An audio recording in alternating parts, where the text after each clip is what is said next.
বগুড়ায় একতারা হাতে রিকশা চালালেন হিরো আলম। প্রচারণার মাঠে মাথাচ্ছেন বগুড়া ৪ ও ৬ আসনের উপনির্বাচনে প্রার্থী হিরো আলম। সাধারণ মানুষের ভাবনা, মানুষের সাথে সহজে মিশতে পারায় হিরো আলমের জনপ্রিয়তা জাদুর কাঠি। সেই হিরো আলমকে দেখা গেল একতারা হাতে রিকশা চালাতে। সহজে মিশতে পারছেন বলে নির্বাচনী প্রচারণায় প্রার্থী হিসেবে তিনি মধ্যমণি হয়ে উঠেছেন। রাস্তাঘাট, দোকানপাট, চায়ের স্টলে হিরো আলমের নাম না নিলে নির্বাচনী আলোচনা জমে উঠছে না।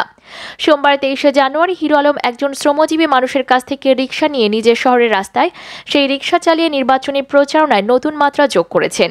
তার এই সারল্যতায় মানুষ অবাক এবং মুগ্ধ হয়েছেন। তার এই নির্বাচনী প্রচারণায় যোগ দিচ্ছেন ছোট ও বড় সকল স্তরের মানুষ। বগুড়া ৪ ও বগুড়া ৬ আসনের উপনির্বাচনে আগামী ১ ফেব্রুয়ারি এই নির্বাচনের সামনে রেখে প্রার্থীরা জমজমাট প্রচারণা শুরু করেছেন। সারাদিন এলাকায় ভোটার আকর্ষণ করার রেকর্ড মাইকিং চলছে। অন্য ১৫ প্রার্থীর মতো আলোচিত আশরাফুল হোসেন আলম ওরফে হিরো আলমও মাঠে নেমেছেন। প্রতীক একতারা হাতে সমর্থকদের নিয়ে ভোটারদের কাছে ভোট চাইছেন।